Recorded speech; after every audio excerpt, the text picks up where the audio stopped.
start with the cell death. Cell death is defined as irreversible cell injury.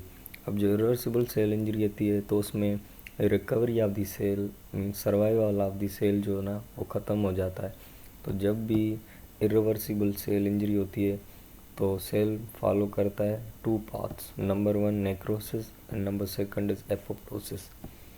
अब necrosis को हम ऐसे define करते हैं कि it is a series of morphological changes occurring in a lethally injured cell.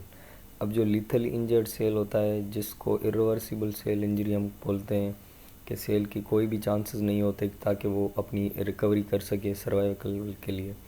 अब these are the always pathological. Necrosis जो होती है वो ऑलवेज पैथोलॉजिकल होती है।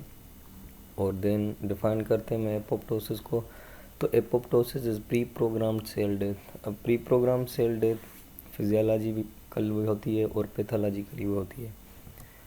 तो देन अब हम आएंगे इस फिगर पे।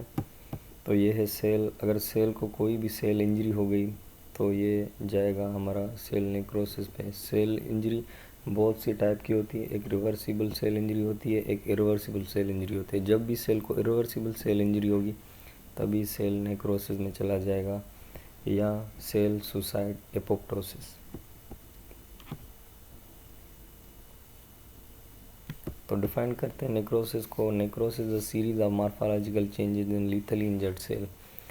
अब जो मॉर्फोलॉजिकल चेंजेस आएंगी सेल में तो वो lethally injured cell means irreversible cell injury हो गई। इट इज़ ऑलवेज पैथोलॉजिकल, ये ऑलवेज पैथोलॉजिकल होगी, या किसी वायरस की वजह से होगी या किसी बैक्टीरिया की वजह से होगी या कोई ऐसी इंजरी होगी जिसमें सेल की रिकवरी के चांसेस कम हो गए।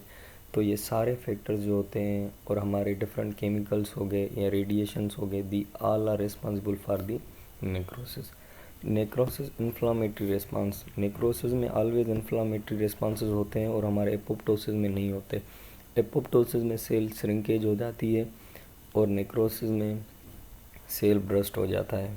Due to the many factors, different factors होते हैं which proceed to the necrosis. First of all हम आएंगे इंट्रासेलुलर प्रोटीन डीजनरेशन। तो इंट्रासेलुलर प्रोटीन डीजनरेशन में हमारी दो टाइप्स की प्रोटीन्स होती हैं सेल में। एक तो स्ट्रक्चरल प्रोटीन्स होती हैं which form the cytoskeleton of the cell, tubulin हो गई हमारी एग्जांपल में। नंबर 2 हम फंक्शनल प्रोटीन्स देखते हैं। फंक्शनल प्रोटीन्स हमारी एंजाइम्स आ गए, इसमें डिफरेंट केमिकल्स आ गए, डिफरेंट ऑर्गेनेल्स आ गए इसमें। फंक्शनल प्रोटीन्स में जितने भी प्रोटीन या सबस्टेंसेस हैं सेल में उनकी डीजनरेशन होगी।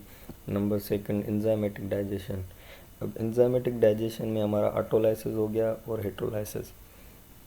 एंजाइम्स जो हमारे होते हैं वो लाइसोजाइम्स होते हैं। लाइसोसोमल मेम्ब्रेन रप्चर्स होती है, उसकी वजह से हमारी ऑटोलाइसिस होती है। और अब हेटेरोलाइसिस न्यूट्रम है, इसको भी हम डिफाइन करते हैं आगे जाके। और number 3 loss of cell membrane integrity.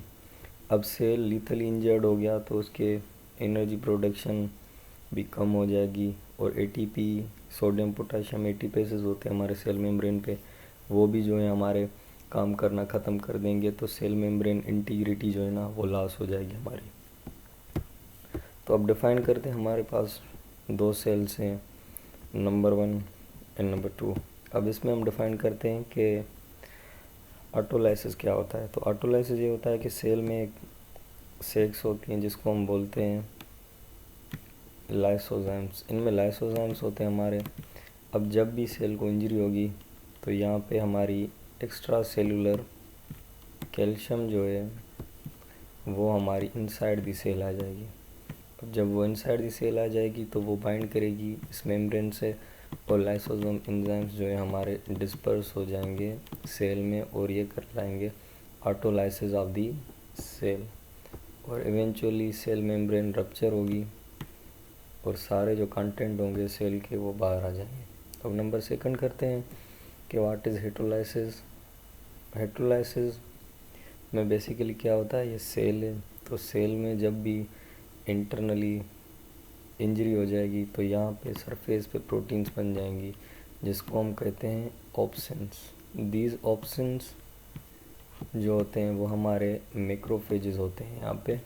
तो ये मैक्रोफेजेस को अट्रैक्ट करते हैं सेल की तरफ। अब ये मैक्रोफेजेस जो है ना सेल की तरफ अट्रैक्ट होंगे, तो ये इनसे बाइंड करके ये कर लेंगे कि हेटेरोलाइसिस। तो मेन डिफरेंस जो हो गया हमारा, यहाँ पे मैक्रोफेजेस भी आते हैं, न्यूट्रोफिल्स भी आते हैं, और मोस्ट ऑफ द बैक्टीरियाज जो है ना वो भी करवाते हैं heterolysis of the necrosis cell की, और eventually formation of the pus and the condition is known as abscess. तो बेसिकली डिफरेंस करते हैं कि Autolysis means the digestion of the cellular content by the lysosomal enzymes present inside the cell, और हम हेटेरोलाइसिस को define कर दें कि lysis means the eating of the cell necrotic cells by the macrophages, neutrophils and the bacteria।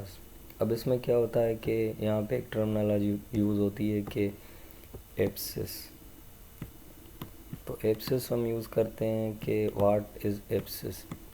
तो abscess को different terminologies में define कर लिया जाता है। तो एब्सिस को हम बोलते हैं कि it is a mixture of the mesenchymal death mesenchymal cells, macrophages death और मे बी अलाइव, और बैक्टीरिया डेथ और मे बी अलाइव। ये जो सारा मिक्सचर हो गया, इसमें बन जाएगी हमारी पस। तो हम इस सारे मिक्सचर को कंबाइनली कहते हैं कि एक्सिस। अब abscess is defined as the mixture of the death और alive mesenchymal cells, bacterias and the macrophages known as abscess.